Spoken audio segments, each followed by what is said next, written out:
Saizi ya kawaida ya tezi dume inatakiwa iwe sentimita cubic 30, na inapozidi hapo hilo ni tatizo na inafahamika kama uvimbe wa tezi dume, ambao kwa mwanaume ndio hatari zaidi, kwa sababu ndio ile hali inakuletea hali ya kukojoa mara kwa mara, kupata maumivu wakati wa kukojoa au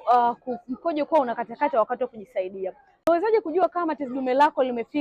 limezidi sentimita cubic 30? Unaweza kwenda kufanya ultrasound na ikaonekana ukubwa au saizi ya uvimbe ulioongezeka. Lakini vile vile kama unaanza kuona dalili za saratani, yaani kuanza kukojoa damu, kutoa shahawa zenye damu au kupata maumivu makali sana wakati wa kukojoa, inawezekana ikawa tayari imefikia kwenye saratani ya tezi dume, na unaweza kufahamu hili kwa kufanya kipimo cha PSA, yaani prostate specific antigen, ambacho hiki kinaenda kuangalia kama saratani imeenda kuathiri tezi lako dume. Unapopata dalili yote ya saratani, ikiwa katika dalili ya awali ambayo huwa inaanza kwa kupungukiwa na nguvu za kiume na ukiwa na umri kuanzia miaka 40, unatakiwa kuwahi hospitalini zaidi kufanya kipimo au kutafuta tiba ambayo inaweza kumaliza tatizo lako kwa haraka.